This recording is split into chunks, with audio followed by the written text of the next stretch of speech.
Good. Well, after a fun first 5 minutes, welcome to Coffee with a Purpose, everyone.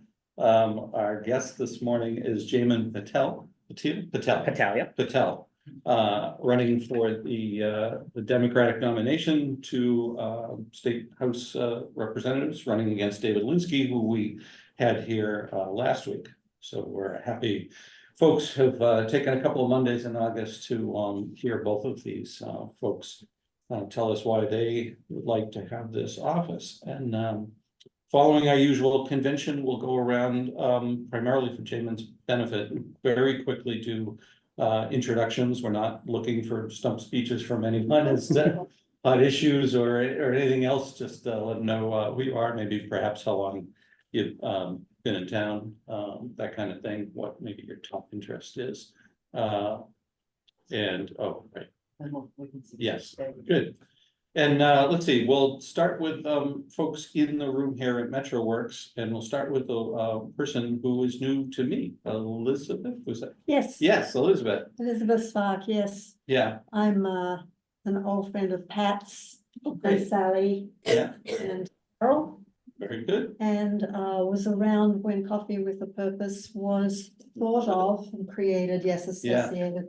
Yeah. Common Street over there. Yeah. So I'm especially, and I met Jaymin on the Common the other day and we chatted a little bit, and I'm interested in hearing more from him and supporting him. Great. Thanks, Elizabeth. Sally?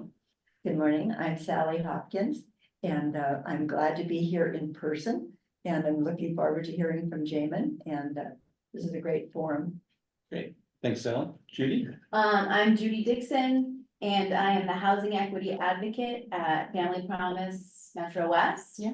I have lived in the town about 30 years.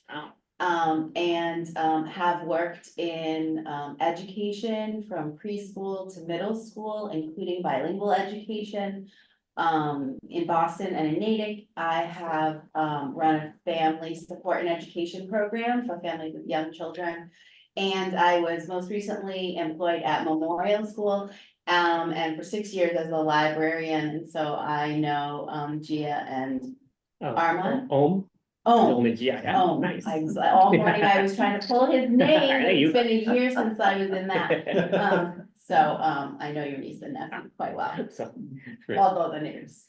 I need 425 names every year. So I don't know if I want them vouching for me though. Thank Had you. I known, I should have been asking back then. Thanks, Judy. And let's see, let's start with some online folks. So Martin? Hi, Martin Kessel, and I'm co-hosting Coffee with a Purpose. And just to give my scope of how long I've been in Natick, I graduated Natick High class of '67, and my son graduated with Jaymin in the class of 2008. Yeah. All right, great. Thanks. Elaine? Compared to the rest of you, I'm relatively new to Natick. I moved to Natick to be closer to my family after I retired from my job. I was the executive director of the Institute for Human-Centered Design.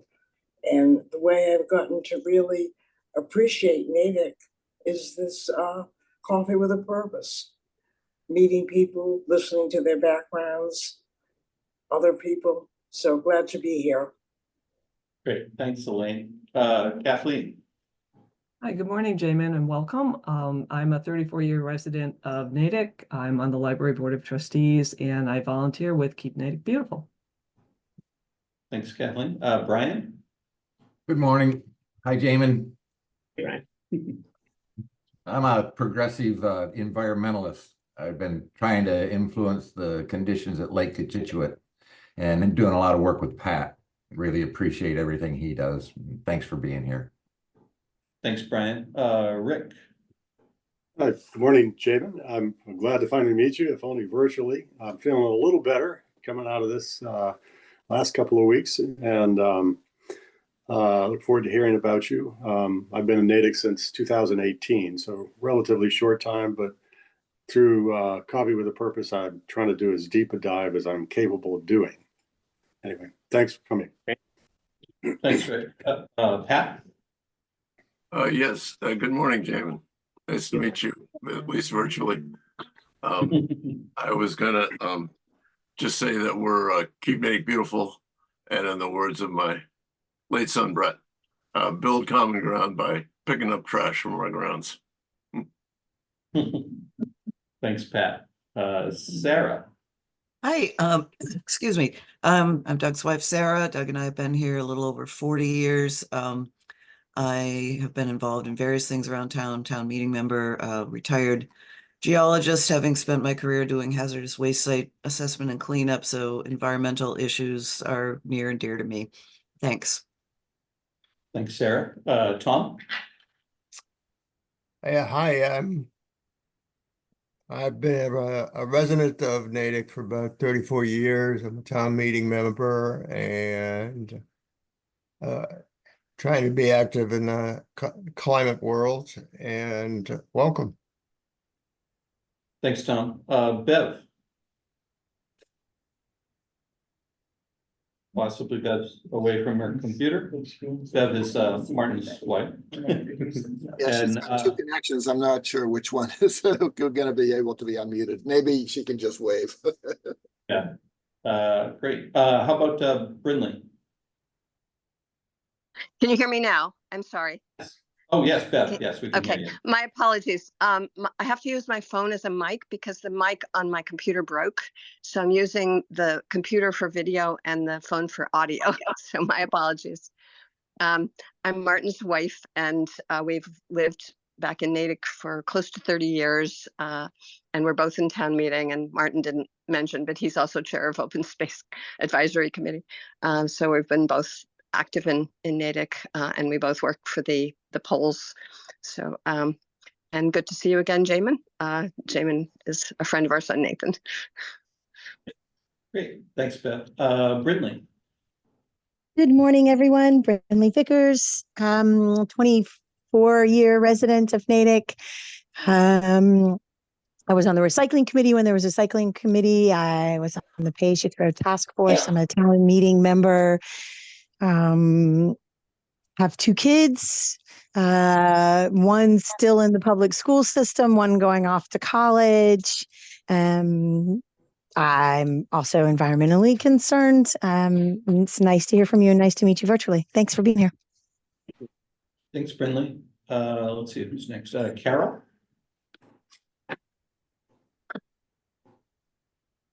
Carol might be away from her computer. How about Chris? She's there. She's on. She's muted. Gotta come off mute, Carol. Unmute. How's that? Yep, there we go. Yeah. Thank you. Very nice to meet you, Jaymin. And I've been in Natick over 50 years, and I was a special ed teacher in Framingham for 30 years. So I live on Lake Cochituate, love the lake, try to help take care of it, and look forward to your presentation. Good morning. Good morning. Thanks, Carol. Chris Gentry. Hi there, I'm Chris Gentry. I've been in Natick now for about 24 years and been involved with Family Promise, what Judy mentioned earlier, and just looking forward to hearing a little bit more about what you'd like to do for Natick. Thanks. Cindy Bates. Good morning. Thank you for coming, Jaymin. I'm almost 5-year resident of Natick. I'm a trail steward, and I'm a supporter and volunteer for Keep Natick Beautiful. Thanks, Cindy. Erin or Laura? Yeah, no, I just put on the cancel the mute. We've been here since 1967. You can do the math. And interested in hearing what Mr. Patel has to say. Great. Anything to add to that, Laura, or are you good with that? Okay, I think that's everybody I'm seeing. If there's anybody I missed, you can pipe up. We'll try to use our normal convention of people using the raise hand function. Yeah, Shireen just rejoined. I guess there was a problem with the connection. Yeah, I think the screen had froze. Shireen, do you want to say hi? Just gotta come off mute, Shireen. Sorry about that, I was on mute. Sorry, I had to restart, but yeah, I'm a Natick resident for the last 16 years, and I'm a former member of the Natick Cultural Council and kind of active with the Common Street Spiritual Center. I volunteer there once in a while to fill up the pantry, and I do some activities around town. My mom and I run a nonprofit that tries to help with some of the initiatives to help the folks in the Metro West. So don't want to take up more time, but sorry, I'm rejoining late. That's fine. I'm glad you were able to get going. Great. And I'm Doug. I moderate this group of fine people. Hi. Oh, and Donna has come in. Donna? I'm Donna McKenzie, and I'm actually your neighbor. I know.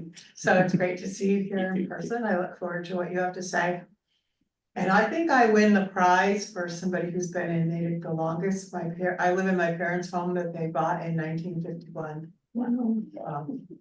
And I'm just a town meeting member. I'm involved in all kinds of municipal committees. I basically love Natick, and I'm glad to be here. Thank you. Great. And just one last logistical thing before I turn it over to you, is Martin and I were just talking about how this state primary election, we get a twofer. There's actually not only the state primary election going on that day, but also the election for the position that failed to get listed in our previous election. I think there might also be a change or two in a couple of polling locations for some of the precincts. So Martin will go through some of that at the very end of the presentation. I don't want to take more of Jaymin's time now, but Jaymin, just one question to you. Would you prefer that you get a chance to go through your presentation and then questions after that, or are you entertaining questions? You can ask questions at any time, that's fine. Okay. I hope the presentation is there to hopefully keep me on track and on focus with what I'm trying to get across today. Sounds good. Yeah. Is that okay? That's coming through? Yes, Okay. yeah, we're seeing the presentation. Right. So that's good. Hi, everybody. Thank you so much for joining to the most anticipated CWAP of the year, I've been told. Don't fact check me on that one.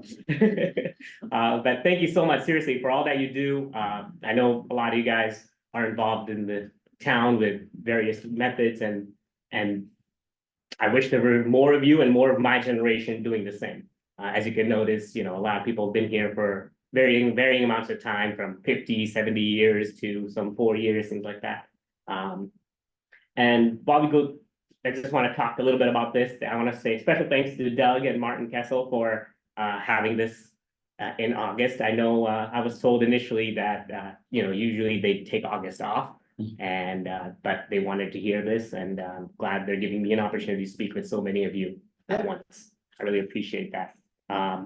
But anyway, to begin the presentation, I just want to, I guess the theme of this presentation is essentially, is it time for change? I'm running against an incumbent since 1999 for about 25 years now. And the main question, just I want to keep the back of your head, is it time for change, for a new representative, a new way of tackling the problems that we are all facing now? So a little bit about the agenda today. I'm just going to go through a little personal introduction, introduce my campaign, what I stand for, the choices this September 3rd and the differences between the two, and our state legislature. So about me. All right. My family and I moved to Natick in 2004 when my parents bought a little convenience store on Speen Street and Mill Street. If you guys are familiar, it's called Daily Mart in the Liberty Plaza. Oh, you guys own that? Yeah, my parents own that. Yeah, that's the reason why we moved here, and it's been our bread and butter since. I've worked there as well, and since I was a teenager and coming back from college, things like that, I would work there, and then since then we've expanded businesses into other areas in Natick, Framingham, and one even in Haverhill. It's a family business. Anyway, so when we moved to Natick in 2004, I moved around 4 different places. We lived on Pond Street, then Natick Village, then Natick Green, and then another house, and actually 5 times now that I think about it. But now we finally settled somewhere, and someday hopefully we can afford South Natick. Luck with that. So in 2008, I graduated Natick High School and then went on to UMass Amherst, where being the sort of attracted to problems, I wanted to study biology and, essentially things about life in general. But I studied biology and went for that, but I took a class in medical ethics there. And that just attracted me so much to the field of philosophy that I decided to do a degree in that as well. So then from there, I went on to graduate school at the Yeshiva University, which is a blend between Yeshiva University is the university system, but the program I was in was a Master of Bioethics, which is a blend between biology and medicine. And it was a collaboration between Albert Einstein College of Medicine and Cardozo Law School. So while I'm not a lawyer like David Lindsay, I have some law experience. Interesting, yeah. In addition to the family local businesses that we own, and I have some share in and have built and expanded, I have recently started a startup focused on reducing single-use plastic water waste that I brought here. And we're trying to make aluminum bottles, which are, refillable, reusable, and just better for the environment than plastic that seems to be everywhere. And I know a lot of you guys probably care about that, as I do. So in that time period, I have, since college, I've gotten married, and now she's a recently minted new US citizen, and I am a father to a 3-year-old girl. And personally about me, I like to think I'm a problem solver. I might not be great at it, but I like to tackle new problems and try different ways to solve them. And that's why I was playing chess with Mr. Kessel's son, Nathan Kessel, in high school. Just a little pearl. There we go, showing up. Okay, that's me, my wife, and my little girl. On the left, on the right, I think you know and Gia, and then my little one, and then my wife at her citizenship ceremony about a couple months ago. Share that because these are the people I'm trying to fight for. Yeah, they're my inspiration, and they are very supportive in all of it. My wife will have the fortune of voting for her husband for the first time if she chooses to. As this will be her first vote ever in this country. Very good. Those are my parents to the left. Some of you might know them from Daily Mart, and that's the campaign team on the right. As you can see, some of these flyers we were mailing out, some of you might have gotten them. And my campaign is, primarily ran by me and my family and circle of friends, and now a lot of supporters from Natick who have actually helped out quite a bit. Well, one of the reasons that I show that picture on the right side is because these pamphlets that everyone will be getting, there's actually 2 of them. I printed about 40,000 copies in total, and everyone's gonna get them. But even though I showed this to every one of my campaign team staff, they failed to see a typo in the affordable education here. So I'm just pointing it out, just so they know to be held accountable. Rest assured, I do know how to spell affordable, as I spell it correctly 3 sections down in affordable housing. But 40,000 mistakes later, we're here. So if any of you are better at editing, please help out. All right. About me politically. Since I became a voter at 18, I've been a Democrat. I have voted blue down the ballot like everybody, actually most of us here. Whoever identifies as a Democrat, they vote blue down the ballot typically. And I myself have voted for David Lindsay in the past, as I know most of us have, not only because, he's a Democrat, but also partially because there was no other choice most of the time. There's been a lot of question on Facebook. I don't know if you've been with regards to how or what kind of a Democrat I am. And to be honest, I'm not sure. Am I a moderate, progressive? These are labels that I'm not quite sure how everyone defines, and I think everyone defines them slightly differently. So if you have any questions with regards to any position of mine, please do feel free to reach out. But in general, I'll just go ahead and say, I am the typical Democrat. I'm pro-choice, pro-LGBTQ rights, gun regulation, pro-environmental protections, social equity, pro-education, Medicare for all, transparency, and immigration. Wow. I know, idealistic, I'm sure, but Yeah. I think this is what the Democratic Party stands for, and that's how I feel I stand for. Yeah. Definitely right. So anything else I missed, please ask. Yeah.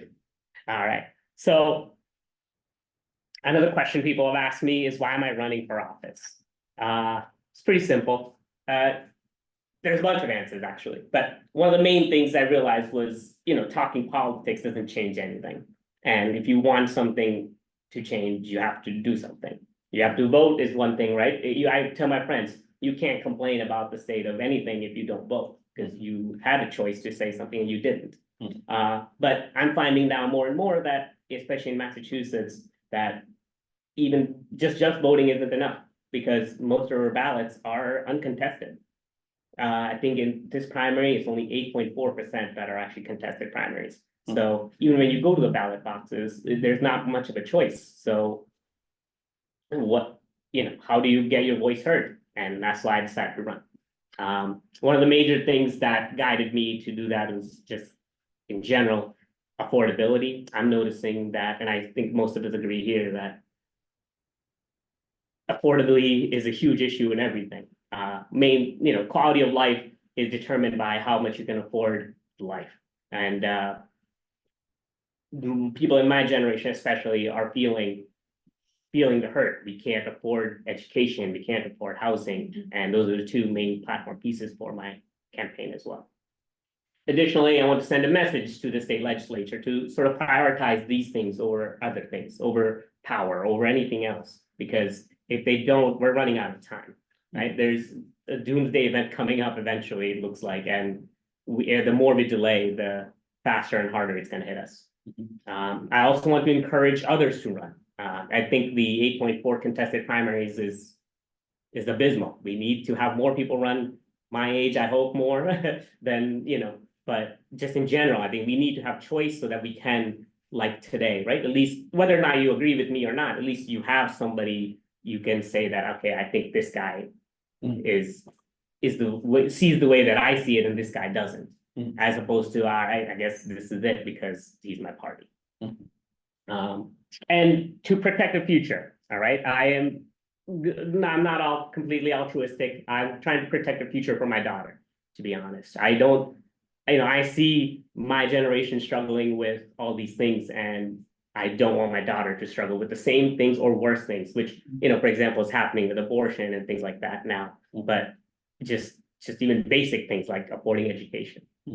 And that's my personal selfish reasons for running. Yeah. As a state rep, I want to prioritize proactive measures as opposed to reactive responses. I think we all know that our state legislature is perpetually late in their budgets, in solutions that they come up with. For example, the climate bill. I know we talked about this last week. We've known that climate change is an issue for decades now, and yet we still don't have a comprehensive climate bill. Every day matters, and we just keep delay. The deliberate is a great approach, but we need to get on it faster. And I think that's what I want to bring to the state legislature and essentially force them to focus on solutions faster.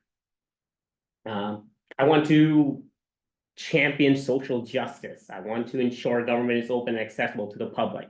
I know a lot of you know and have gotten some of these pamphlets that mention one of the main differences between me and the incumbent is transparency. And I think that is the one big thing that separates the two of us, and also what is stopping major legislation from passing that we all care about at the state legislature.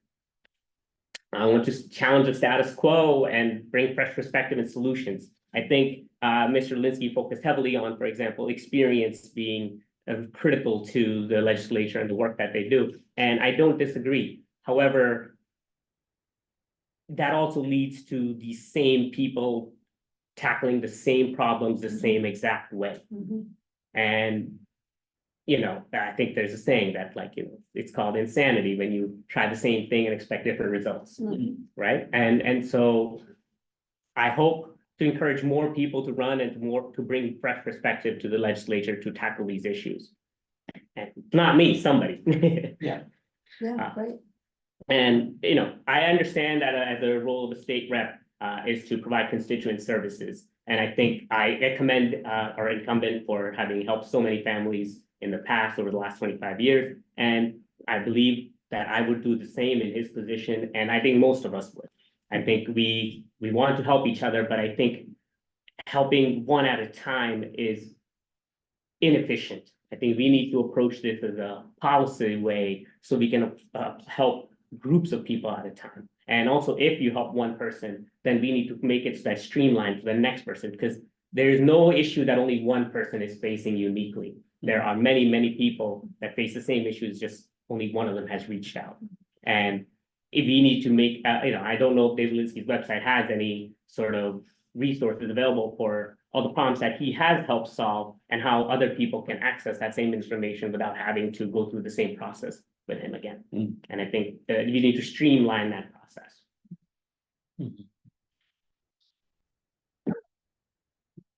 All right. So anyway, yeah, you know, my campaign, it focused on affordability and just improving the quality of life for this generation, for my parents' generation, and for the next generation. And I think that's something we can all agree on, no matter what party you guys belong to, and no matter what generation you are, right? I think for my parents' generation, for example, I know we worry about healthcare costs being one major thing.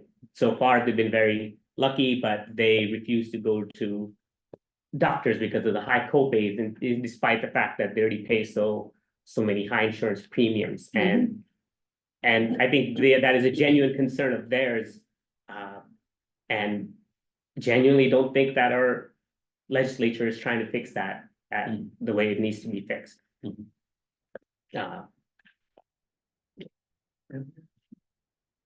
A little bit about my campaign. It is a primarily self-funded. As you guys some of you guys can go check out the Office of Campaign and Finance website if you wanted to see where my funding is coming from.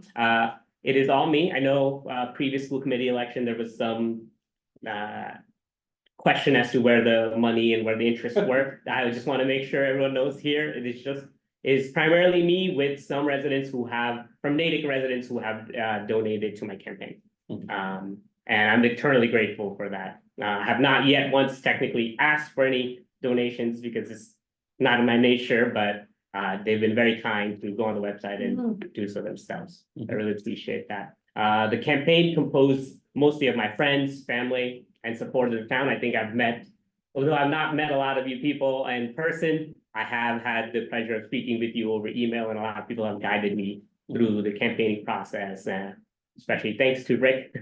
And I have met a lot of people in person too who've been helping out as well. It's an entirely grassroots effort. I would like to say inspired by Alexandria Ocasio-Cortez and her run against Joe Crowley in New York. I think he was a similar situation there. I think AOC ran against a Democratic incumbent for 20 plus years. And I think it was like the 4th ranking House member at the time. And Not down the house. Yeah. And AOC made it happen. Her race was for the federal level, which is a lot more challenging and courageous than what I'm doing, which is the state level.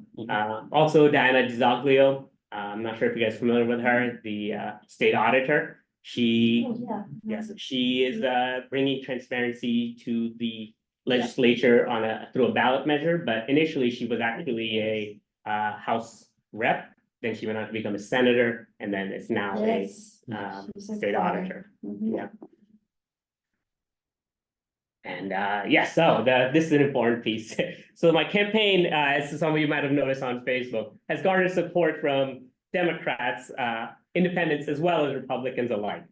I want to make clear that I am not in any way, shape, or form a Republican. I have made a lot of effort to be very transparent and very open and honest about my opinions with everybody. And I have not lied to a single person or misrepresented my position to gain favorability, nor do I intend to. But I, so some people might still wonder, why do the Republicans like a Democrat? Because you'll have to ask them. But all right, so moving on. So this year, everyone, you all know, in Natick, you have two choices between David Linsky and myself. And I want Natick to have the information you need to be able to make a decision. Whether or not you will vote for me or you vote for David Linsky, you should feel confident in knowing that the person you're voting for has your back. It supports the same things that you support and cares for the same issues that you guys care for. And that's my main goal in this election. I made a little handy chart. So we are both Democrats, obviously, and Natick has to choose between two Democrats. As you guys know, nobody's running as a Republican or independent in this area, so like it or not, you're stuck with one of us. But it's tough to differentiate between two Democrats because, it's more or less we believe in the same party platform, but there are some differences. As we noticed last week, David Linsky is end result focused. Whereas I believe the process matters equally as much, if not more so, than the end result. David Linsky focuses on his experience and how that can prevent lobbyists from essentially running the legislature, whereas I believe we need to bring innovation to the legislature to prevent, stagnant policy making or anything like that. David Linsky is constituent services focused, whereas I want to focus on policy to address these issues. This is just a quote from David Linsky last week, where he mentioned that, he is trying to get Natick more than their fair share. And I don't know if that was a slip of the tongue, but I focus on equity. I think, if someone is getting more than their fair share, it indicates that someone else isn't getting their fair share. And I don't condone that. And I will talk about an example of this in a little bit, but I believe that the incumbent is more focused on gaming the system, gaming the legislature the way it is, and working with it to get what he needs to get done. Whereas my focus is to fix the system. I think we need to change the way we do things, not adjust to the way things are being done. And I think that's where the big difference of transparency comes in the most. The example I'm giving for the gaming the system is, I think David Linsky mentioned how, and I'm eternally grateful for that, even though I didn't get to use the new high school myself. David Linsky focused last week on how he was able to get funding for the Natick High School and how he was the first one to get that. He mentioned how he focused on being part of the committee that was writing the new laws for getting funding for the schools. He said he wrote it in such a way that Natick would be at the top of the list. And while I'm grateful for the end result there, I think that's where the process is problematic for me. I think in that situation, because David Linsky was in that position to be able to write that and give Natick the edge, we're able to get that edge. But what about all those other towns who were not in that position? They didn't get their fair share as a result. While we came out the winner in that particular situation, you got to think about other situations or other funding things that David Linsky is not part of writing. And now that other legislators are doing that same thing to us in return, where Natick is getting not their fair share in that portion. And so that's why I believe that we need to fix that system instead of gaming it. So those are some of the major differences between the two of us.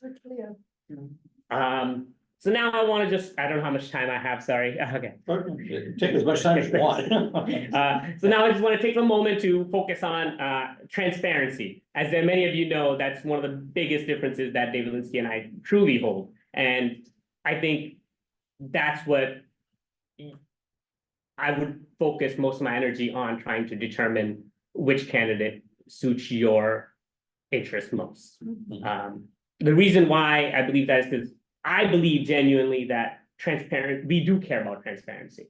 I think last week, Mr. Linsky mentioned that out of the thousands and thousands of requests that he gets, he says that only 5 or 10 are focused on process or, you know, how the hot dog or sausage is made, for example. And I think it's the opposite. I think despite the fact that none of us, or very few of us, actually mention this to him or go up to him, I think all of us care about transparency being an issue at the state legislature. And I think that affects both democracy, incumbency, and everything in between, and all the bits and pieces of legislation that you want to see pass. And, you know, he mentions that, you know, people email about climate change, about all these issues, but I think he fails to see the underlying thing is that they are asking him because they can't find out what's happening at the state legislature themselves. Some of this is your ethics training. Yes, right. You would want to help out. You would want to, you know, we would hope that the people can go ahead and look up what they care about at the state legislature, find out who's supporting it, find out who's opposing it, and if it passes, how much it passes by, and if it doesn't, who was responsible, so that we can hold them accountable, right? This picture shows here the lack of transparency leads to, obviously, you know, lack of accountability. We can't hold our representatives accountable because we don't know what they stand for, what they supported, what they didn't support. Politicians can and say, you know, whatever they want, but if we can't see what they actually do or how they did it, then we're left in the dark. Right. And I think part of the reason why a lot of our legislators are voting against transparency measures is because it helps strengthen their incumbency. No accountability means that they can stay in power longer and continue to do the way they are doing without having anyone question their judgment. And as I mentioned, right, that has over time led to a crumbling democracy in Massachusetts. The average contested primaries nationwide is about 24%. Massachusetts about 8.4%.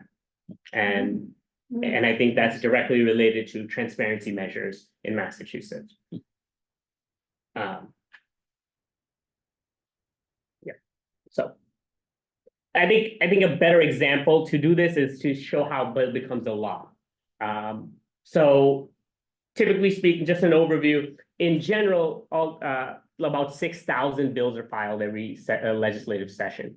So once initially a bill is filed, is given a number either from the House or the Senate side, then it goes into a joint committee hearing where they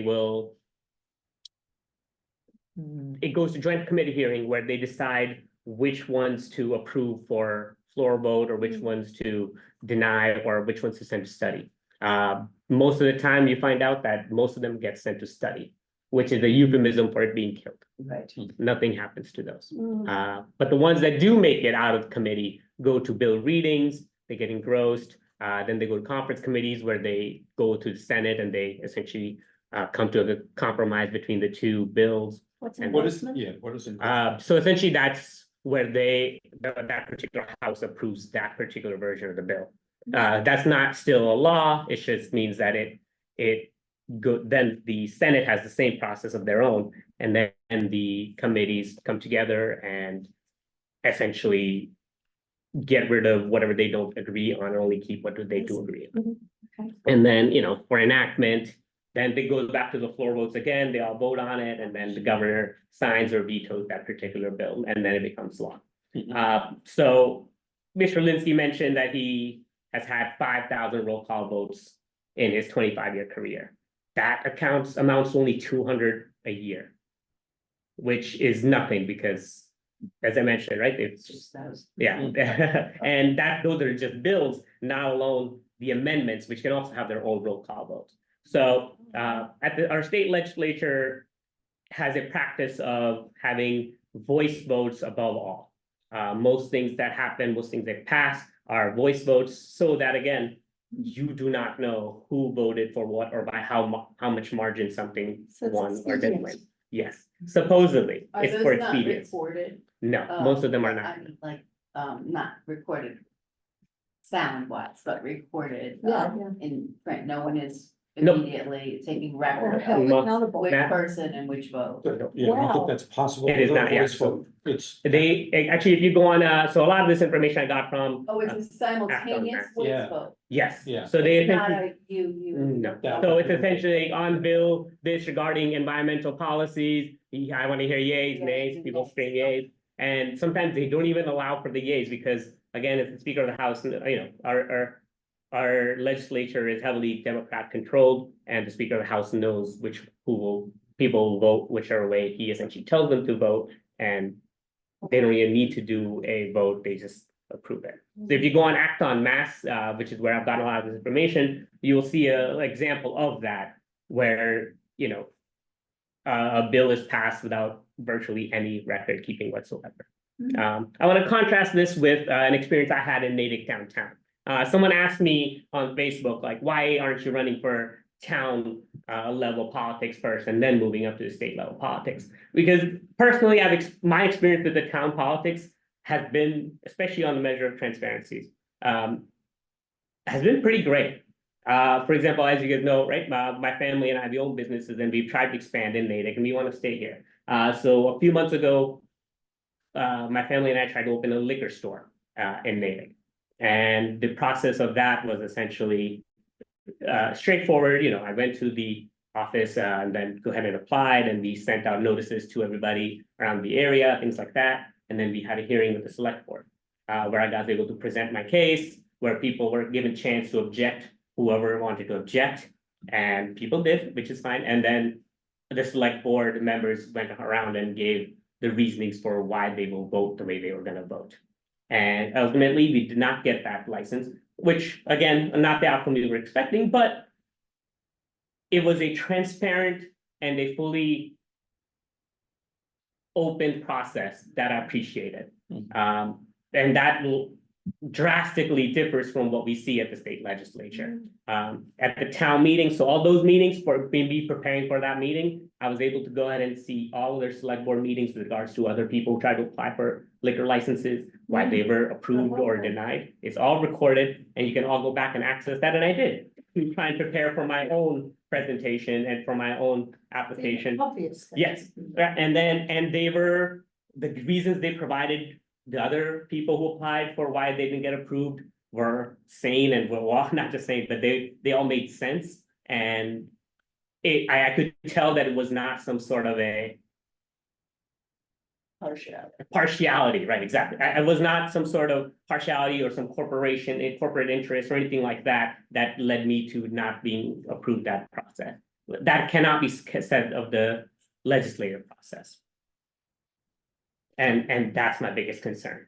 I was just checking that, and we had a question, it was pretty much exactly what you were just addressing, is why you're starting there, not at the state. Right, yeah. So, That's great that you're doing and that. so our Massachusetts state, right, is not subject to open meeting laws or public record laws, which every single town and city in Massachusetts is, right? Why is the state legislature, who controls all our money or our policies, It's nuts. not responsible? Very unaccountable.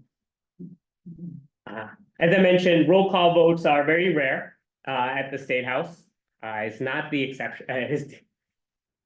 It's not easy to get, and it requires a process where 16 reps, which is 10% of the 160 membership legislature in the House, to stand up at the same time and within seconds demand that they want a floor vote.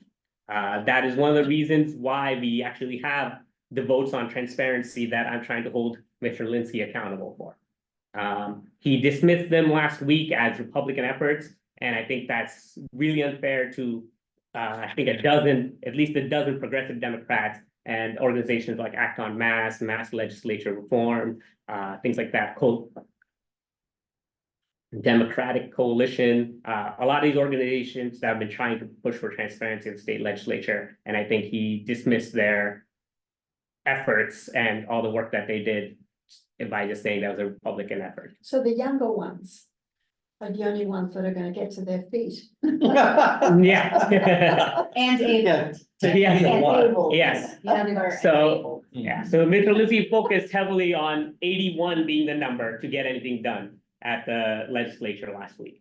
And I think there's another important number. It's that 16. If we do not have at least 16 people trying to make sure that these votes are recorded, you will never know why anything passed or didn't pass at the state legislature. That's And- bizarre. And that trend is continuing. The roll call votes have been going down year after year after year. So we're seeing even less and less transparency. I see, yeah, Pat's got his hand up if you're Sure, willing to go ahead, entertain Pat. a question. Pat?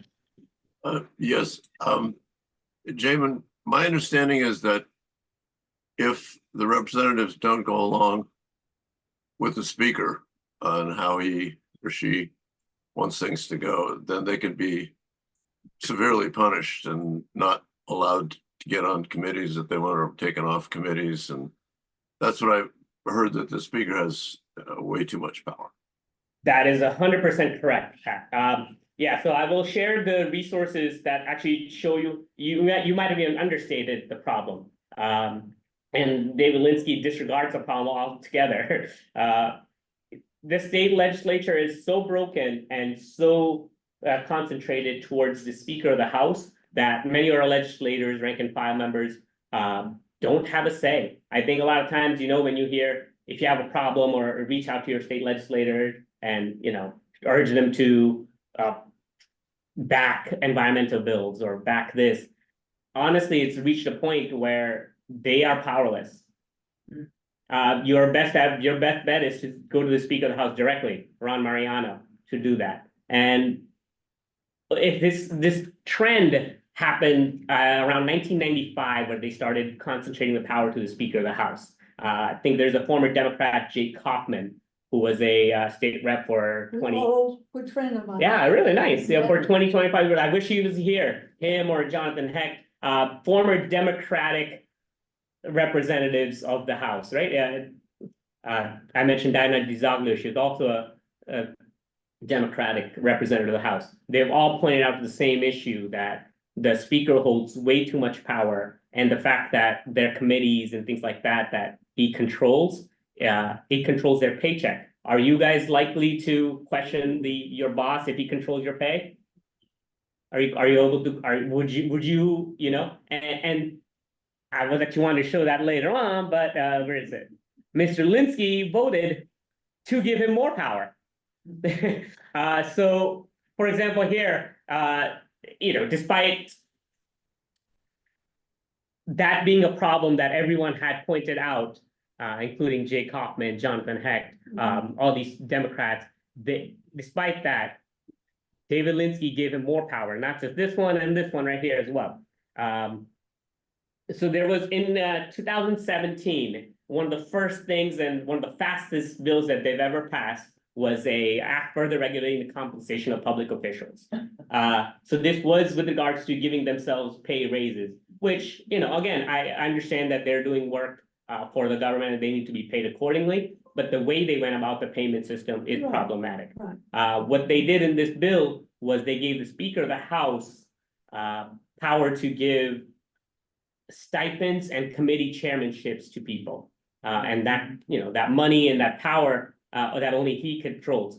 That was a way for him to get more power, where he can reward those who support him unilaterally and punish those who question or go against the will of the Speaker. And David Linsky, as you can see, voted for that bill. This bill actually was vetoed by Governor Charlie Baker, but because the Speaker of the House has supermajority, they were able to overrule the veto and pass this expediently. This is one of the ones where they did not feel need to be deliberate and slow. They were very fast about this one. Another thing with regards to the Speaker of the House, so David Linsky has served under 4 different Speakers of the House since being elected in 1999. But before that, before he was elected, the Speaker of the House was Charles Flaherty. When Mr. Linsky got elected, the Speaker of the House was Thomas Finnerman, and then who was succeeded by Salvatore De Masi. And those three names that I just listed were charged with fraud, and they were essentially convicted criminals. At the end, they were forced to resign as a result of that. Despite seeing this trend of actually, it was, 4 in a row that were convicted. So there's one before this one too that was essentially forced to leave because he was convicted of a crime. Robert DeLeo, though not convicted, was an unindicted conspirator at the point when he left as well. Yes. Succeeded by now Ron Mariano, who so far so clean. But again, the level here, the structure here is these people set up their successors. It is not the people or even the legislators that the people elected that determine who gets to be the Speaker of the House. It's Robert DeLeo left Ron Mariano as the successor, and the next one will be, the chairman of the Ways and Means Committee. But despite seeing all this, David Linsky in 2021 decided to vote against reinstating a 4-term limit on the Speaker of the House. I think that's problematic.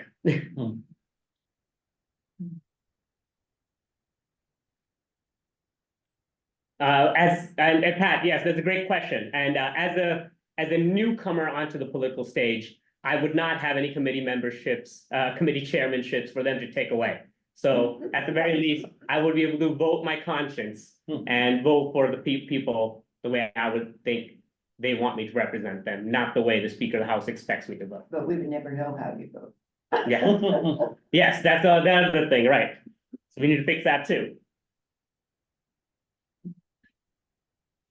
Sorry, I guess we can just go on to, I can talk about transparency forever and why all of it matters. I think one of the biggest things that David Linsky did, which was harmful, was that he voted against making committee votes public. Committees, as I mentioned right earlier, that every legislative session, they post about 6,000 bills, and only a few hundred of them actually ever make it to a vote. Why wouldn't he? Yeah, so the committees are where they determine which bills move on. And that part has no recorded votes.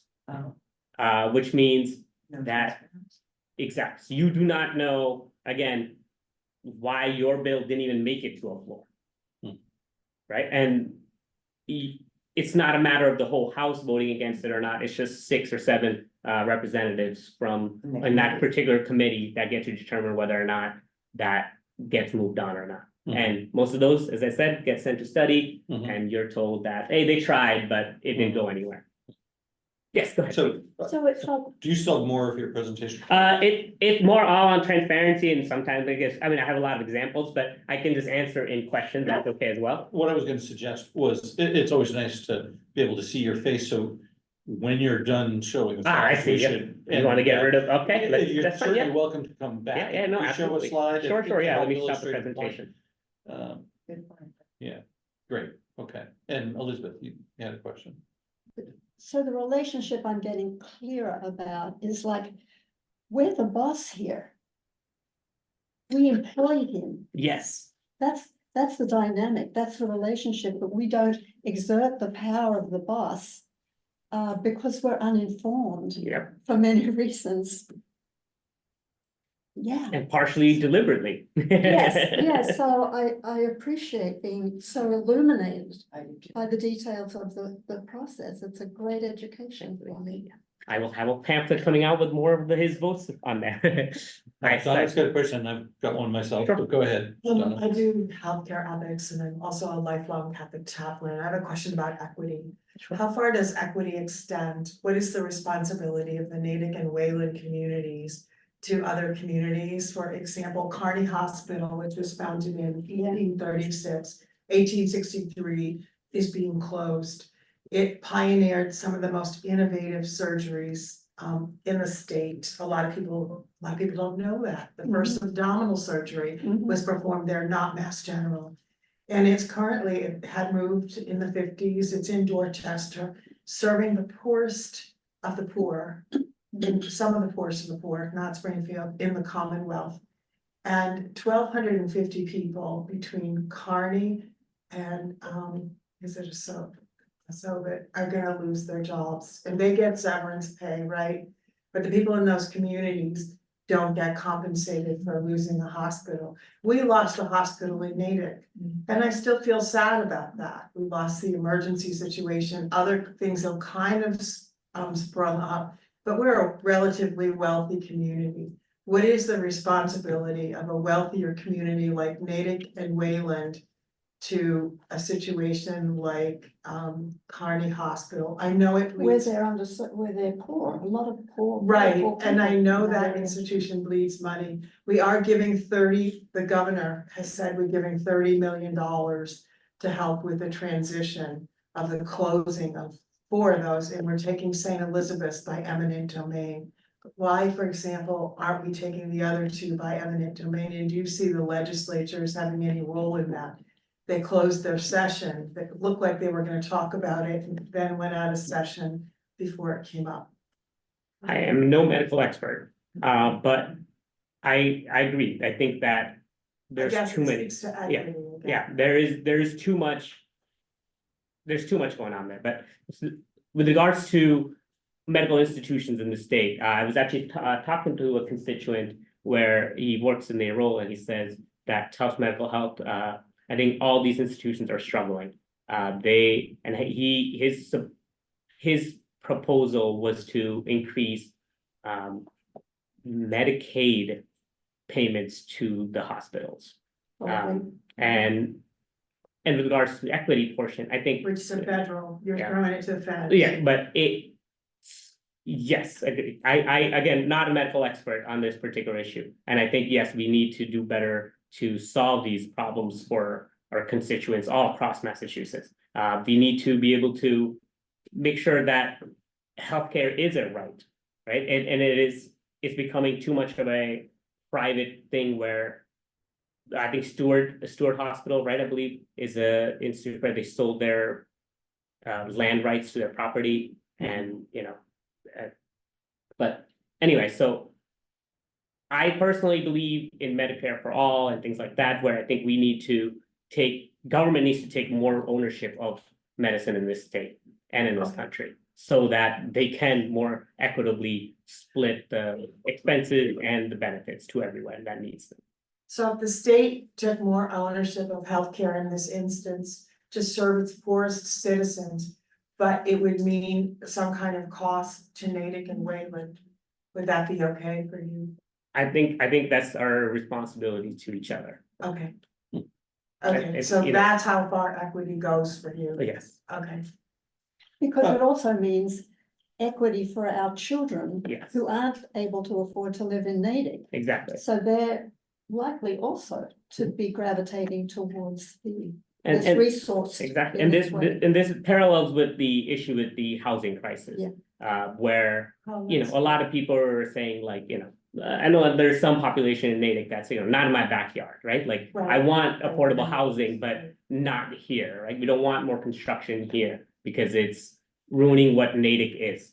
But and my parents, might share that mentality too. They're homeowners here, right? And they want their property values to rise as they enter retirement, and they want to enjoy that. But I think we got to think of the bigger picture. I think we want the ones we educate in the state to stay in the state, and to be able to afford to stay here, and our children to stay near us, and for our parents to downgrade if they want to a smaller home. Yes. But they can't because the prices are too high. Yeah, small. Like if the 3,000 square foot house costs $1 million, but then so does the 1,200 foot cost $800,000 at this point. So why would they downsize? And building affordable healthcare, while it may change the nature of this town, it will help the people, most people, in the best way. And at some point, some people, not everyone's going to win every time, but I think we got to think of generally the people, most people we can affect the best, right? No, thank you, because a lack of healthcare means a shorter lifespan. And you can do that with looking at the data from socioeconomic studies and also housing instability. Yeah. The lack of housing, and it is so bad. Yeah. I see Pat's got his hand up again, but I did want to get a question first, and then we'll circle back to Pat. Raise your hand. I have a question. Yeah. I recognize Doug. Just a second, Laura. I guess my question to you, Jaymin, is, so you illustrated what appears to be a huge problem. How would you plan to tackle that? If elected, what concrete specific things do you think you might try to do to address the transparency issues that you? So there's two issues. One is with regards to transparency, and one is this growing trend of bundling all these smaller bills into one big omnibus bill, which essentially, like, you go to buy lemons, but you're forced to get maple syrup with it as well. And I think that's one of the things that I would try and get more of the legislators to stop doing. I think we need to have smaller bills focused on single issues so that we can, one, vote on the merits of that particular issue as opposed to the whole omnibus bill, for example, climate, things like that. I think that's one of the reasons David Linsky said that it didn't pass, because it was too big and there was too much going on, and there were some things like the bottle bill that he felt like wasn't part of the climate bill. So vote on the bottle bill separately. Yeah. Right? And pass that on its own. But that doesn't work for them, because then there's accountability involved there. This one, they can say like, oh, I voted for the bill, the whole bill, and yes, there were some parts that I didn't agree with, but I voted for that as well. With regards to transparency and how we can bring it about, I think we need to elect more people who will fight the system instead of trying to get along with it to make ends meet. Change it. And there are some progressive Democrats already in the legislature, and there are some new ones that are trying. I think there's one in Lowell, there's Sean McKay here, I think in Waltham. There are those candidates who are progressive and act on massive endorsement and things like that with regards to their stance on transparency. And what they can do concretely is, at the very least, if there's at least 16, they can require or start suggest, like, on bills that are controversial or bills that are important, that they make sure that there's a roll call vote by standing up. And I think so more important than 81 is at this point is 16, so at least you see what they're doing. And that number is going lower and lower, and at some point there won't be any transparency. Yeah. Okay, thank you. I think I've got 3 in queue. Laura, I see your hand up. Pat got there first, so Pat, Laura, and then Brian. Pat? Yes, I'm interested in everything you're saying and how important housing and education, healthcare. I was curious about the expanded bottle bill. I've been fighting for that one for a dozen years or so, and I was wondering if what's your position on that? Yeah, I think we do. I think that's a great idea, and that's we see a problem, right, which is the plastic waste and things like that, and that's a great solution. Is adding a bottle bill and expanding it so that you can raise the cost up to 10 cents or whatever it was, right? And then so that we can encourage more people to recycle. And that's a solution that I don't know why it's stuck. Why have they not been able to expand it? Right? It should take, if there's 160 Democrats in the House and they have a majority, which is 135, you only need 81 to pass that. Why isn't it passed? Right? And that's my problem. I think too many of these I would support that personally. I would vote for it. But again, it might not even come as a state legislator myself, even if elected, it might not even come to the floor for me to support it, because it could just die in the committee. Whichever committee that is part of that has 6 or 7 people, whoever it is there, if they don't bring it to the floor, I cannot vote for it. I cannot move it forward. And that's why having those committee votes being public is super important. Thank you. Laura? Yes, could you please address the cost of education that you have on your list? What are you referring to? My daughter's 3 years old. She is going to start pre-K in about a week. And I know from personal experience, it's going to cost me about $12,000. It's going to be whether or not I win this election and, whatever, there is no way that that particular policy change, if I'm able to implement it, would help me. But I want to address that problem anyway, because unlike a lot of other states around the country that have a universal pre-K policy, Massachusetts isn't one of them.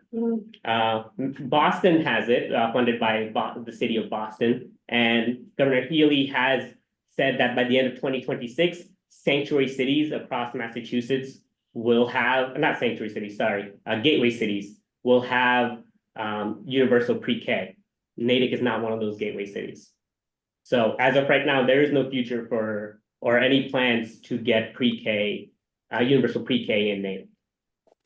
What is considered pre-K? What age? Some states consider it 3 to 4, some cases 3 to 5. So either way, there's no way that, you know, it'll help me, but I want to make sure that other generations and our future kids and parents are able to, you know, access that sort of policy. Thank you for that. Obviously, college education, right? My policy is on both pre-K and college. I think it's no secret that students are struggling in debt and drowning. Yes, we're able to take out so much. At 18, you can take out $60,000 a year for student loans, and then you're stuck with that loan for the next 20, 30 years. Part of the reason is that Massachusetts, since the year 1998, I think, has started cutting funding for state schools. So even state schools are now, whenever they need to rebuild or repair any buildings, they're forced to take out loans of their own, which they then pass on to students to take out.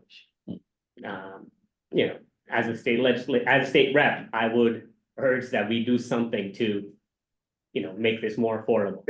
I think forgiving student debt isn't enough. I think we need to start just making it less so from the beginning, because it's ruining. I mean, you guys know it's causing kids to have higher rates of mental issues, you know, anxiety, depression, and I think some study I read recently showed 1 in 14 people have attributed suicidal thoughts to their student debt. Okay, big problem. Ryan, you want to come off mute and ask your question? Jaymin, I retired about 7 years ago, carpenter builder, and abutting Lake Cochituate. I watched the quality of the lake degrade in the last decades. And I made it my mission to try to do something about that. I contacted the local politicians and kind of worked my way through. I became a town meeting member. And here it is 7 years later. I don't really feel that I moved the ball at all. There's no action being taken for this lake, which is our fundamental basic building block kind of our environment and community. It involves an equity issue with a lot of people that have been using it for generations. And I don't see it as a jewel. I see it as a kind of a crippled friend that is being ignored and kind of just put off because there's other concerns. How would you recommend that I can continue working on it? What would you do? And have you met and talked to Karen Spilka or David Linsky before you started this effort? I spoke with David Linsky in person at the office hours about a few weeks ago, and then I met him again at the Natick Democratic Town Committee. I have not met with Karen Spilka. I know again, she's. I met both of them, and still it has not, you know, it's kind of revealed the process, which is convoluted, and you know, it helps to know those people, but it really hasn't moved the ball from my point of view. Just wondering, you know, how do I do that, and who could pick up that effort and try to do something about these fundamental things: water quality, remove the salt, remove the fertilizers, and these easy solvable solutions aren't being addressed. So that's just kind of what I'm focused on and wondering how you would impact that. I share in your frustration with that, right? I think any issue that we care about gets stuck or doesn't move forward and we don't know why. I think at this point, as constituent, as I mentioned earlier, the best person to try and get anything done at the State House right now is the Speaker of the House. If we're able to put pressure on him through either contacting our legislator and having him push that, or us directly, that's probably the best way to get anything moving, because The one thing is clear at the state legislature is that the only thing that moves is what the Speaker of the House wants, and that's it. Thank So you. that's where you would put your pressure. is Yeah, right there put at the pressure on speaker. Speaker of the House, yeah. Yeah. And I think that to go back onto your question earlier too, right? Another way to push pressure on, there's many ways to put pressure on the Speaker of the House. One is someone challenge him. He's in Quincy. There's got to be people who can challenge him for his seat. Two, right? I think amongst the legislators, they can, you can make a group that is a voting bloc that, works together. But instead of doing that, they've all essentially just signed up to follow in the leader's footsteps instead of making their own, like, hey, we all want environmental policies to push through. So let's go and make sure that we tell him that we won't vote for something he wants if he doesn't vote for this that we want. Right. But again, that takes courage, and that takes your willingness to possibly upset Speaker of the House. And I don't think our legislator, David Linsky in specific, has that effort or even willingness to do that.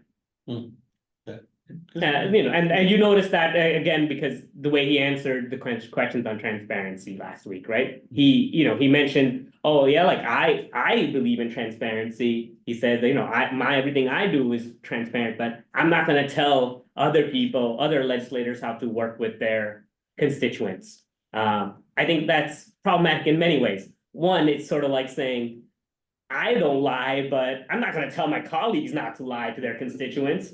And then the other thing is also, you're a state rep.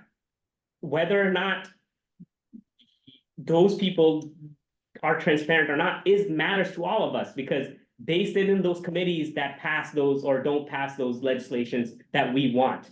So if they're not being transparent, they're not just not being transparent to their constituents, they're not being transparent to us as well. Because things like that, like, any environmental bills, things like that, David Linsky doesn't sit on all the committees. He does not control what moves forward and what doesn't in this. So if they're not being transparent about why this didn't move forward, that's affecting us everywhere in Massachusetts. You're a state rep. Everything you do affects everyone in the state, not just the town you represent.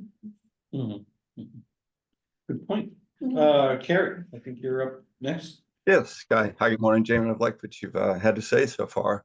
Two comments that I welcome your feedback on all. One goes back to recycling the bottle bill.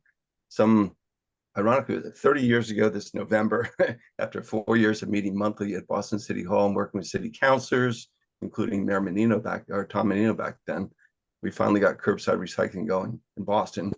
But more recently, well, it's maybe 10 years ago, the executive director at Massburg invited me to speak at the State House to present testimony about trying to get the bottle bill passed.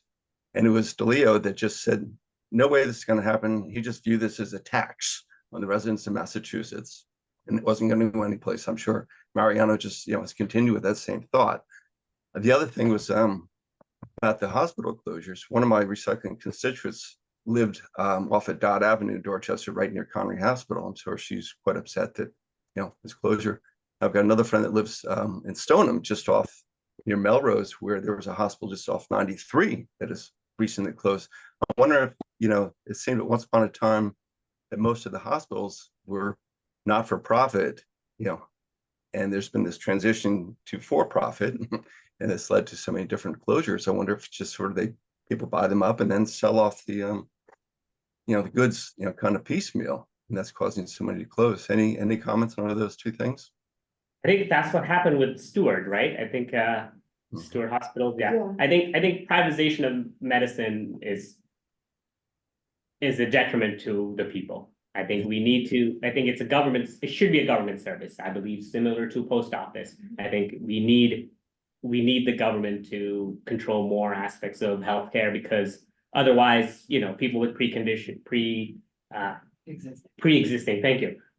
conditions can be left out by private corporations because they don't see the profit in those people. Those people cost them money. Why would they want to insure those people? And I think maybe Catherine Duran from last week mentioned something like that, where her drugs even aren't covered. And if it were in the hands of the government, both Medicare for all, hospitals, things like that, then they can streamline the operations and make it more affordable and make sure that it is accessible for everyone.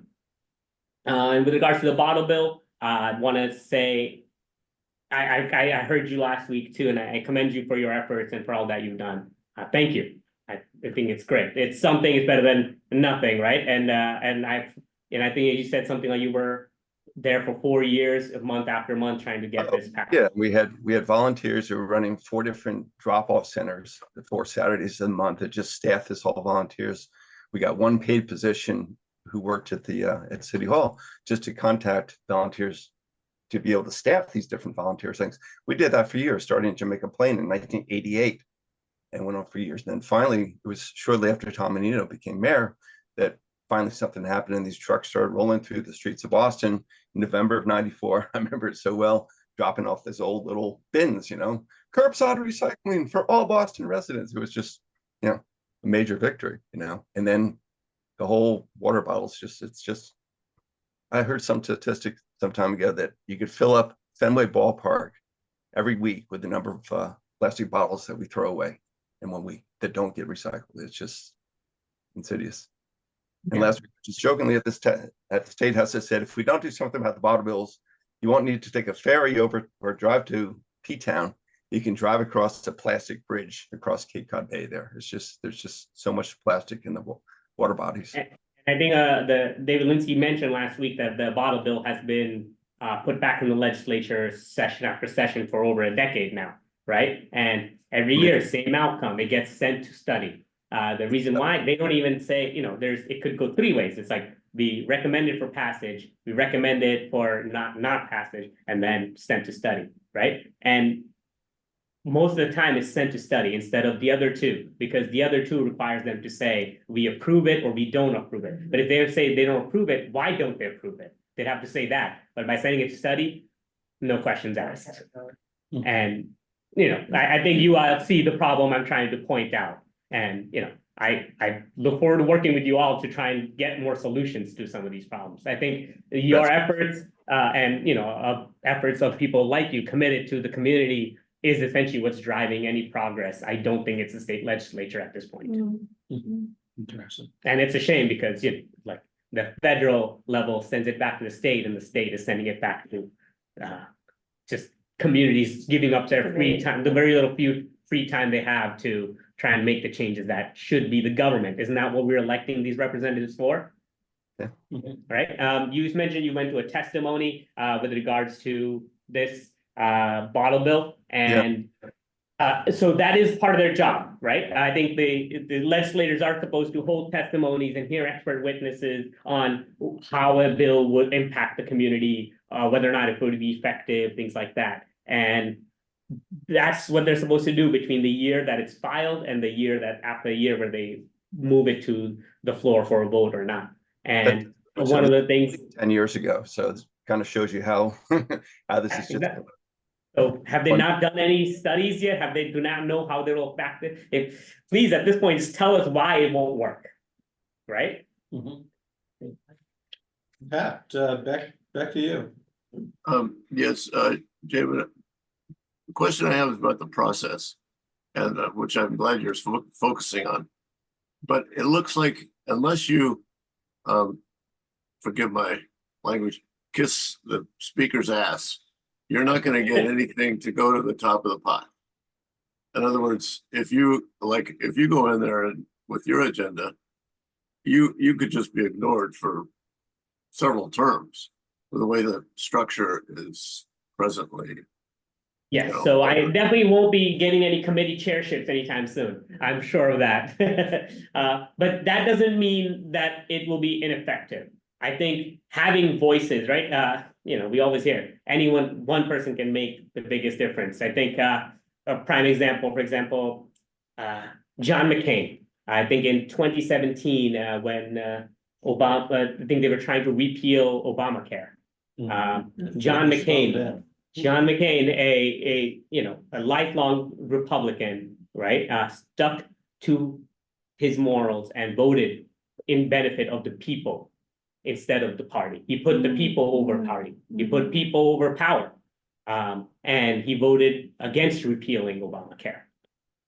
And I think we need more people like that at the state legislature just state legislature to make those tough decisions. And I, having voted for David Linsky myself, I wish he was one of those people that voted for these transparency measures. And if that's the least I expected him to do, I would expect the 25 years he's been there, he should command some sort of a following there that he's able to influence to vote the same way that he does. But instead he just said, like, I believe in transparency, but I'm not gonna tell other people what to do. But you can convince them, like, hey, this is important, right? Like, I believe in this. I think our people do too. Let's try and stand up for this. But instead, again, he chose to kiss the ring. I would not want to kiss the ring. Leadership amongst your peers. Yeah. Sorry? It's leadership amongst your peers. Yes, exactly, right. And you can group together to offset any power that, the speaker has himself. Yeah. Donna? Yeah. Transparency is important, but there are times when parts of municipal government are handicapped by open meeting laws. And I'm not going to go into examples, but there are examples, especially when you have a group like Parents. Parents' Rights Natick. It's really heinous, the open meeting law requests, et cetera, and results do matter. So I think David Linsky does deserve credit. Of course. A lot of credit, especially for the gun stuff. Yes. He was able to reach out and he was able to pass. I mean, people are afraid of Massachusetts now, the Chatham and gun organizations, because it's become so much more strict. And that's really important, and that's no small thing. No. So I just think it's gray, and I'm thinking of Tip O'Neill, who once said all politics is local. If we asked you what local organizations you belong to, or have given you passion, or who inspire you to do what you do, what would you say? Is it like Eco-Natick? Is it the Natick Democratic Town Committee? Like, what are the local groups that have kind of given you wings? I'll be honest with you. I've just looked up, to be honest. As a millennial, I think in the last decade or so of my life, I've had very little time to just think of others or think of the community.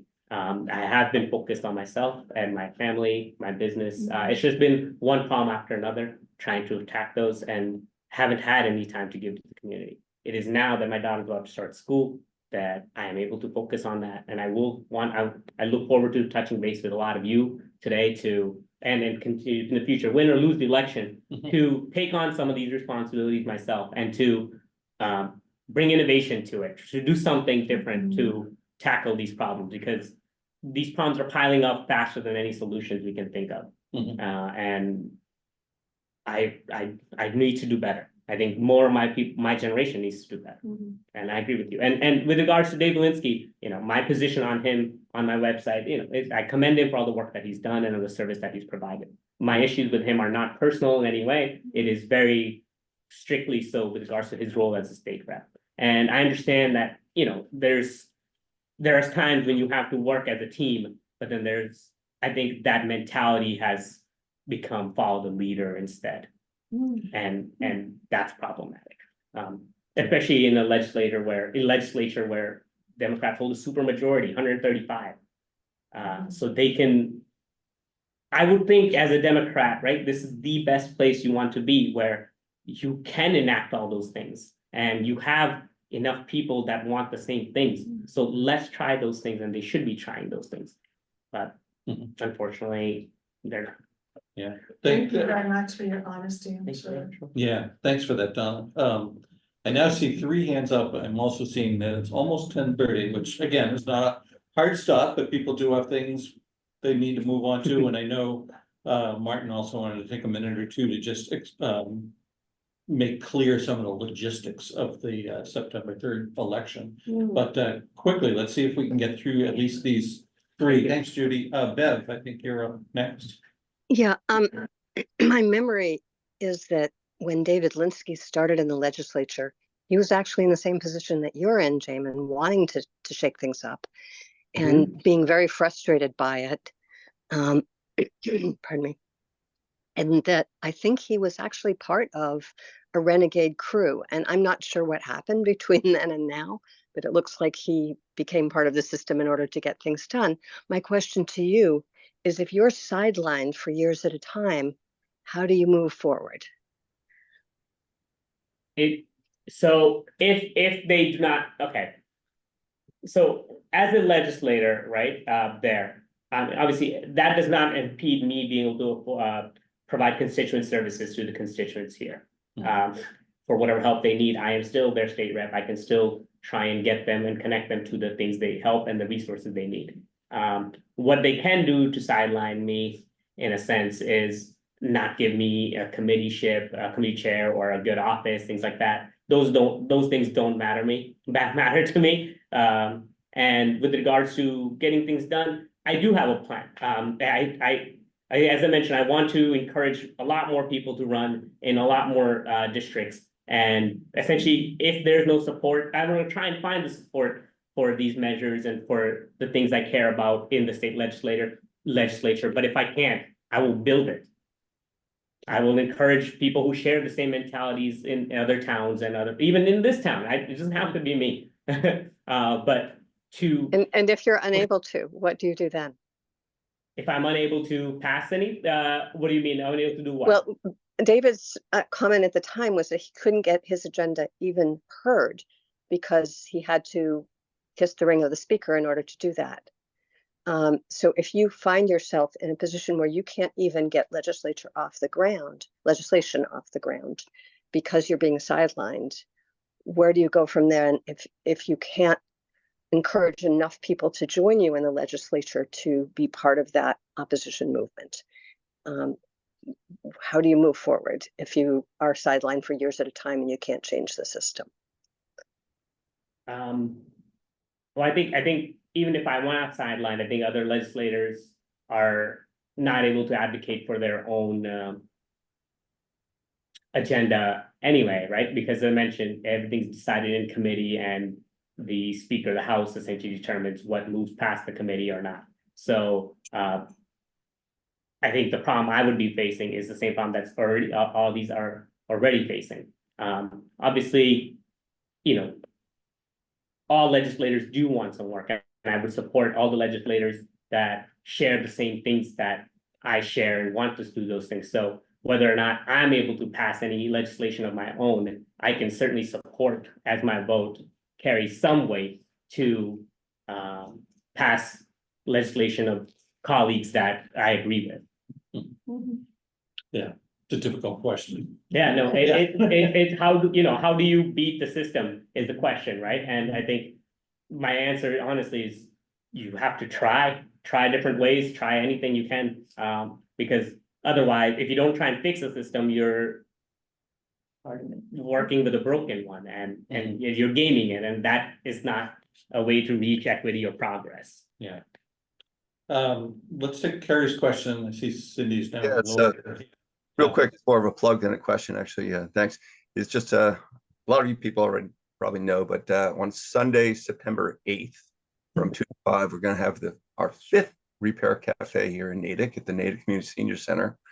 I think a lot of you attended. Brian McPherson is going to be helping out. Thank you, Brian, doing some woodworking and such. So got any broken lamps, bicycles, so these things like that, come on down 2 to 5 at the Senior Center. If any of you happen to know of a jewelry repair person, all the ones I know here in town are going to be out of town. But if you have anybody that you might know or any questions about the Repair Cafe, you can send me an email, natickrepaircafe@gmail.com. Hope to see you there.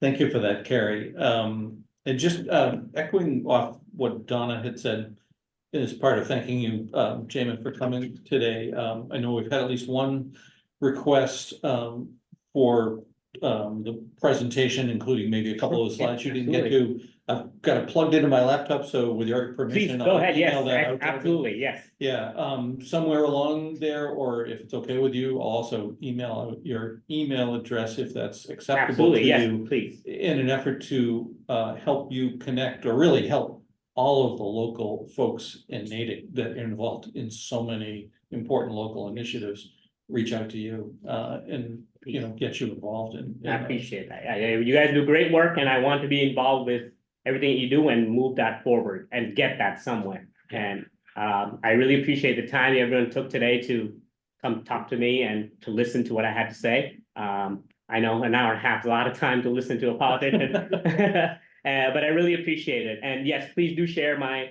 slideshow. It has, at the end of it, it has all the sources from where I've gotten most of this information.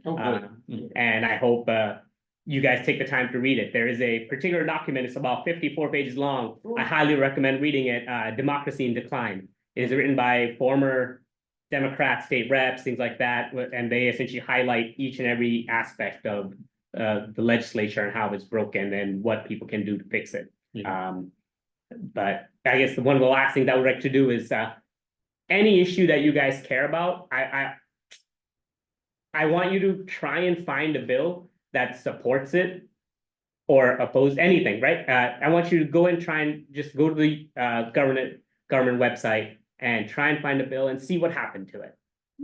Just the legislative review challenge, see how long it takes for you to try and figure out who was in charge of this, what this could have done, why it passed, why it didn't pass, where it is now. That's all. I've personally spent a lot of time trying to find a lot of things and have had very little luck that wasn't from the state's website. I actually found a lot of websites that activist groups that are pointed out and made it easier to see. So definitely try that. And if you have any questions or concerns at any point, please, about 2 weeks before the election, I would love to talk to you about any questions you have regarding that, but you can always reach out after that too, because I want to build the connections. And how can we help?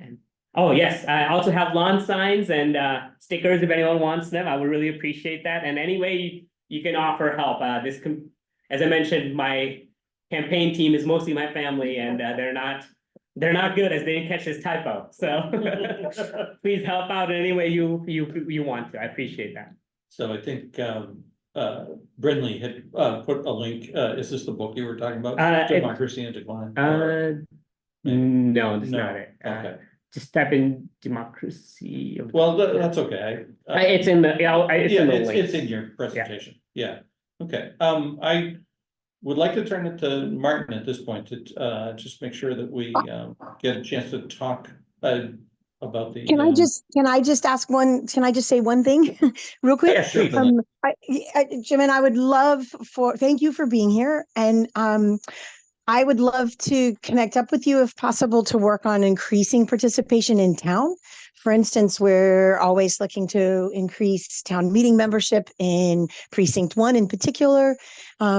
So I would love to connect up with you just regardless of whatever happens, I would love to reach out with you and see if you could help us actually increase some participation in just our town stuff.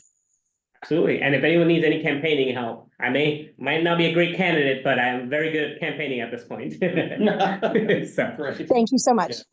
Yeah, thanks again for being here. So Martin, what's up with the September election? Yeah, thank you. Usually voting is pretty straightforward, but there are a number of confusing things about this election, and it probably doesn't help that Natick has had 3 town clerks in the past 6 months. So things are a bit delayed in getting on the town clerk's website. Fortunately, Carol Gloff, who works closely with the town clerk, has posted some up-to-date information, but it's on Facebook, and if you're not on Natick Talks on Facebook, you may not have seen it. So I'm going to summarize some of the things, but then I would check back on the town clerk's website on the town, the town clerk page on the town website within the next few days, and I'm sure the information will be more up to date. Basically, there's 3 things that are a bit unusual. One is that there are 2 elections going on simultaneously. There's the normal state primary, which is what we're talking about here, the race for state rep and the other state races. There's also a special town election because they left off the position of associate planning board member on the March town ballot. So they have to have a makeup. So if you are going in person, you're going to get 2 separate ballots. If you did mail-in, as I did, you're going to get 2 mail-in ballots. Mine happened to be 2 different colors. I'm not sure if that's the color coding is the same for everybody. But you got to be very, very careful of putting the right ballot in the right envelope and mailing them separately. because they're gonna be processed separately. That's the legal requirement. If you don't know who to vote for something, you know, you can leave it blank, but make sure you just don't cross those two ballots. Okay, second thing is, if you want to go, if you want to vote early voting mail-in, you better mail your request in pretty quickly, because there's only 2 weeks to the election. They say that you have until next Monday to mail in your request, but I would not wait to the last minute. I would do it now. You can Yeah. also drop it off at town hall. Yeah, to return it, you can drop it off at town hall. That's correct. And then many people are probably going to want to do the in-person early voting. That seems to be pretty convenient for a lot of people.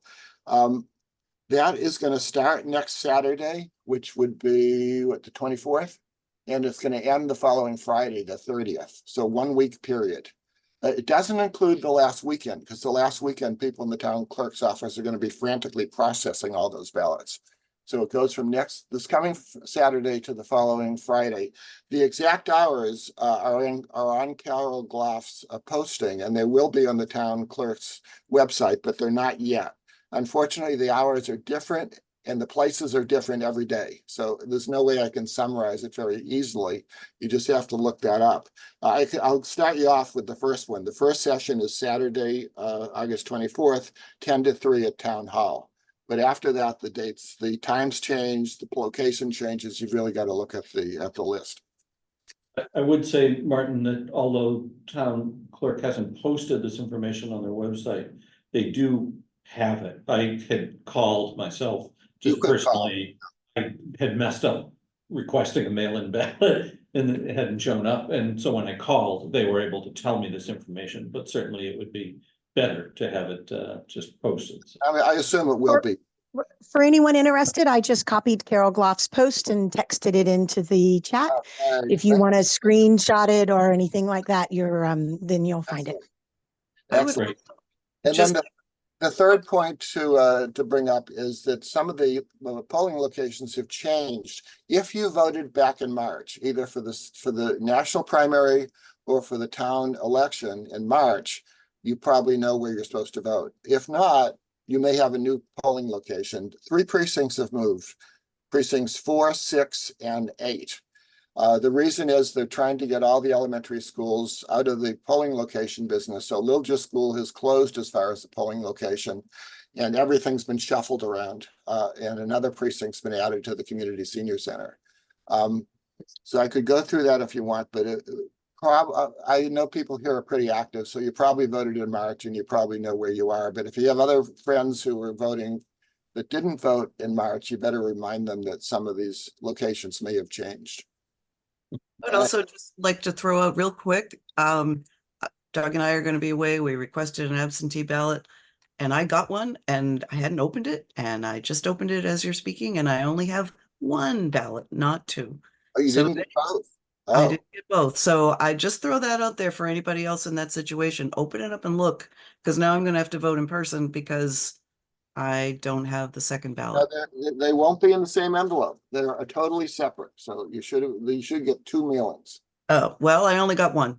Then So you definitely need to so just to be get sure to really check on what's going on. They didn't come at the same time. There was a delay for one of them. I don't remember which one. So but if the you latest just one, got it, the last you one might come wait. 2 weeks ago, so you should have gotten it. I know.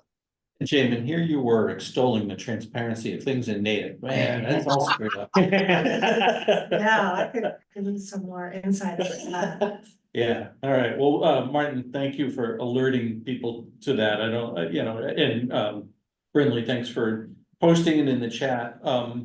As folks know, typically with Coffee with a Purpose emails, I wait until the announcement of the next week's speaker before kind of following up with important links from the previous speaker. I won't do that this time because after this, we're not meeting until after Labor Day. So later today, tomorrow, sometime very soon, I will send a follow-up email that has Jaymin's presentation, his email, Carol Gloff's information as well. And just as a reminder to folks, we're now entering our second Coffee with a Purpose summer break. There'll be no session next Monday. The Monday after that, amazingly, is Labor Day already. The day after that is this very important election. And thank you again, Jaymin, for spending the time with us. Thank you. And then we have a trio of great speakers in September. John Marshall, Deputy Town Administrator, Jay Patich, the Communications Director, will be joining us for the second time. And Ganesh will be talking about Affordable Housing Trust Fund. So thank you all. It's been a great session. Thank you. Thanks for spurring us on to have August sessions for this. I appreciate it. It is Thank you. important. So with that, thanks everybody for coming. Martin, if you haven't already turn the recording off, and we'll get this posted. Bye, everybody. Thank you. Doug and Martin, thank you so much for letting this happen. It's been great to have Dave and Jamel. So thank you very much. Yeah.